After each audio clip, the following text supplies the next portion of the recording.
Bonjour, c'est Thomas du blog objectifleader.com. Aujourd'hui, je vais vous parler du perfectionnisme et je vais vous donner 3 astuces pour lutter contre votre perfectionnisme afin de vous en débarrasser une bonne fois pour toutes. Si vous êtes perfectionniste, et je pense qu'on l'est tous plus ou moins, cela engendre plusieurs problèmes et ça peut vous freiner dans votre activité, ça peut vous empêcher de passer à l'action comme on va le voir.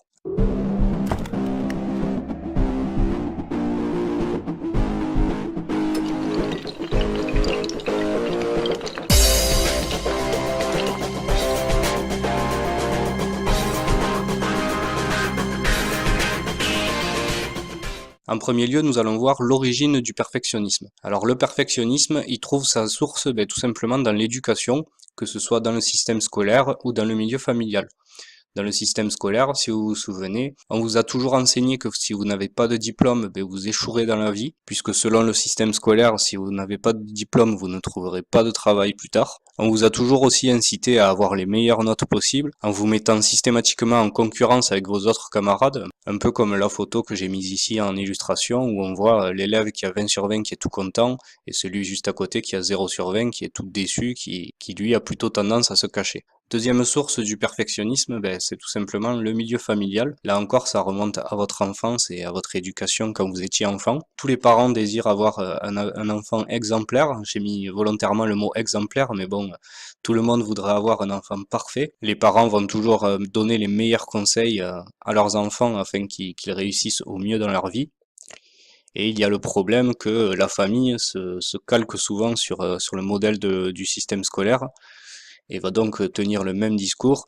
Travaille bien à l'école parce que si tu n'as pas de diplôme, tu n'auras pas un bon métier plus tard. Faut que tu aies les meilleures notes possibles, ça te permettra d'avoir le plus gros diplôme possible. Et là encore, je reviens sur l'illustration que j'ai mise avec le petit garçon qui dit papa, je veux devenir maître du monde et le père qui répond passe ton bac d'abord. La première astuce que je peux vous donner pour lutter contre le perfectionnisme, elle est toute simple, c'est simplement d'en prendre conscience. Le fait de prendre conscience que vous êtes perfectionniste va vous amener à vous rendre compte que vous perdez du temps pour passer à l'action. En effet, vous prévoyez une action, puis au final vous vous dites ah non, ça c'est pas assez bien, faudrait que je le fasse plutôt comme ça, etc., etc. Au final, vous remettez toujours à plus tard ce que vous devez faire parce que c'est jamais parfait selon votre goût et du coup vous perdez du temps pour passer à l'action.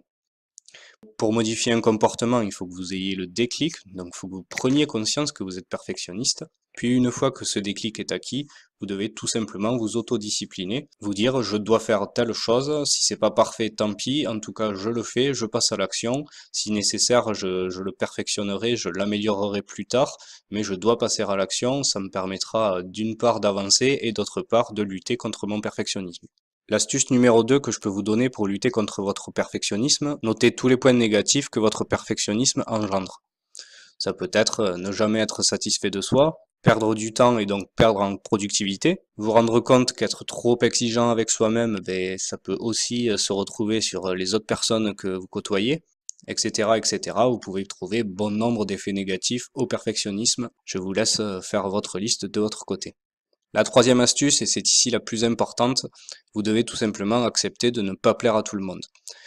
Il y a une citation qui dit plaire à tout le monde, c'est plaire à n'importe qui, quoi que vous fassiez, que ce soit bon, mauvais, moyen, etc. Il y aura toujours quelqu'un pour dire non, ça, t'aurais dû le faire comme ça, moi je suis pas d'accord, c'est pas bien ce que tu fais, etc. Il y a autant d'avis que de personnes. Vous devez faire les choses pour vous et non pour les autres. L'essentiel, c'est que vous passiez à l'action. J'espère que cette vidéo vous a plu. Je vous donne rendez-vous pour une prochaine vidéo ou sur mon blog objectifleader.com.